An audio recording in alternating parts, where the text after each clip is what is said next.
بسم الله الرحمن الرحيم، والصلاة والسلام على سيدنا محمد وعلى آله وصحبه أجمعين. ورق العنب اللي بتشتريه من السوبر ماركت وسعره غالي جدا، النهاردة هنعمله مع بعض بمنتهى السهولة ومن غير أي تكلفة. أهم حاجة عشان يكون ناجح معاكي لازم تختار الورق الصح. ورقة العنب النباتي بتكون ناعمة ولونها فاتح وبتكون طرية زي ما انت شايفاها كده، كمان بيكون فيها لمعة جميلة، وبتبقى دي اللي بتعرفي تخزنيها وتفرزيها، ودي اللي بتعرفي تحشيها. الورق التخين العريض الكبير الاخضر الغامق ده ما بينفعش خالص. ده لو جت قدامك بالصدفة تقدري بس تفرشيها في الصينية، في الحلة بتاعتك او في الصينية، وترصي عليها المحشي بتاعك. كمان ما يبقاش الورق محروق علشان ما يبوظش منك الوصفة بتاعتك. هنا كده بدأت أقطع العروق بتاعته وأرص كل مقاسات ورق على بعضها، كل حجم كده. الورق الصغير ده انت ما ترموهوش، لأن ده انت بتبدأي تلفيه كده وبتحشيه وبتحطيه بين الصوابع الكبيرة وبعضها بيبقى فيه فراغات، فانت بتملي بيه الفراغات دي، يعني ما عندناش حاجة بتترمي. هنا كده خلصت النص ده حوالي 2 كيلو.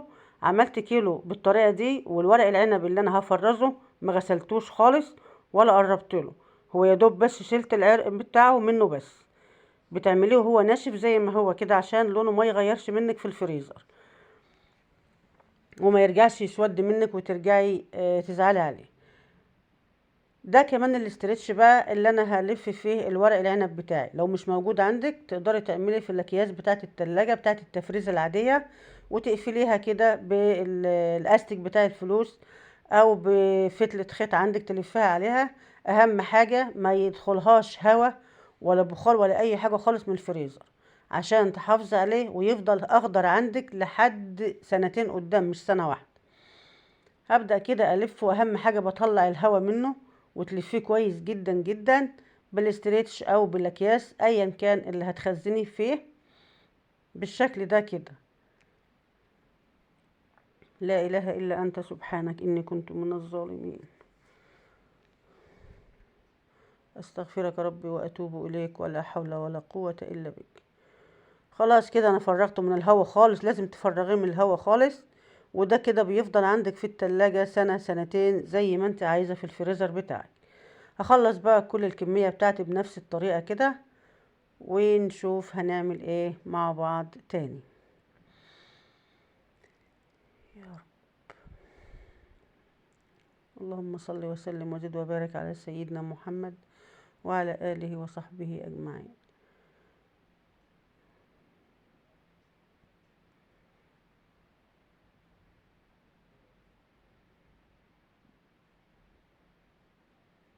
ده الكيلو التاني اللي هنعمله بطريقة المصانع اللي بيتباع في السوبر ماركت. انا غسلت ورق العنب وسبته يدوب بس كده صفى المية بتاعته، كمان شلت منه العروق بتاعته. وهجيب ده البرطمان كده، برطمان انت بتعقميه بقى، سواء بتغليه في المية او بتحطيه كده على عين البوتاجاز، البخار بتاع النار دي بيدخل فيه، او بتعمليه بالخل وبتسيبيه لما بينشف. ايا كانت الطريقه اللي انت بتعقمي بيها. بنبدا نلف رول كده برضو كل حجم مع بعضه، وبتبداي كده تحطيه في البرطمان بتاعك. طريقه سهله جدا وبيتباع غالي واسعاره خياليه. اهم حاجه انت وانت بتحطيه في البرطمان تضغطي جامد وميبقاش فيه فراغات، وتفرغي منه الهواء علشان برضو ما يسودش معاك. هخلص كده.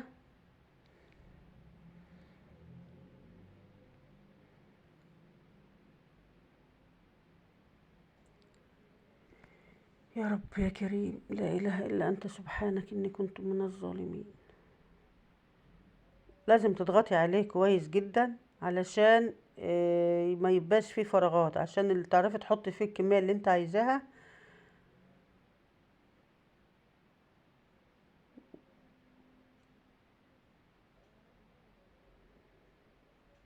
بالشكل اللي انت شايفاه ده كده.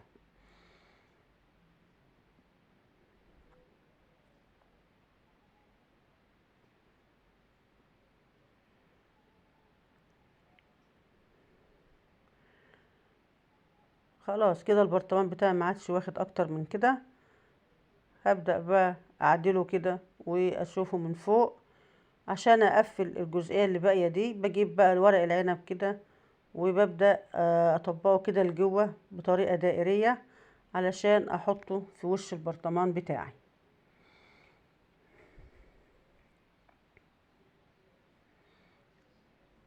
طريقة سهلة وبسيطة جدا، وكده يفضل عندك ورق العنب سنة سليمة موجود في دولاب المطبخ بتاعك.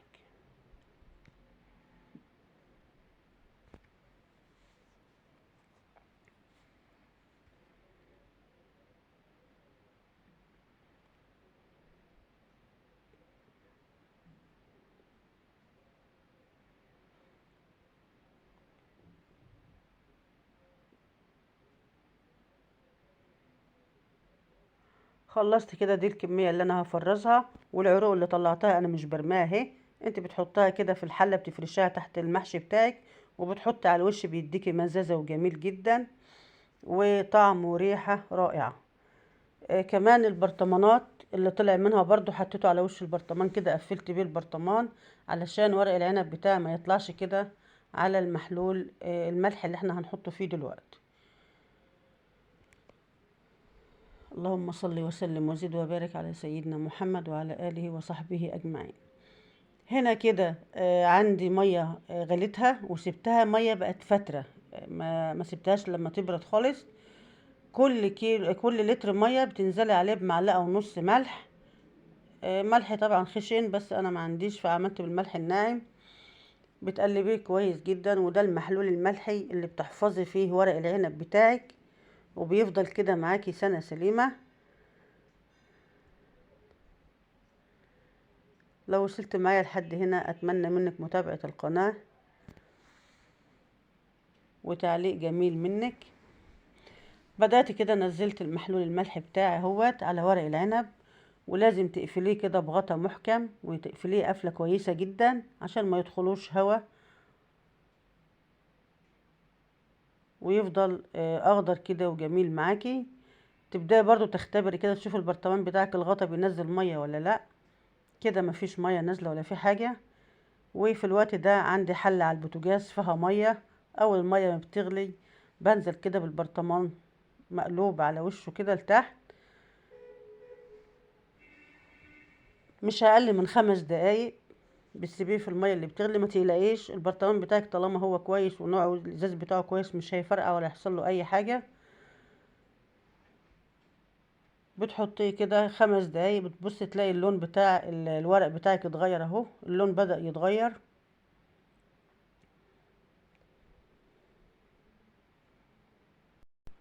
وبكده خزنا ورق العنب بطريقتين اسهل من بعض، طريقة التفريز وطريقة المصانع اللي بنباع في السوبر ماركت.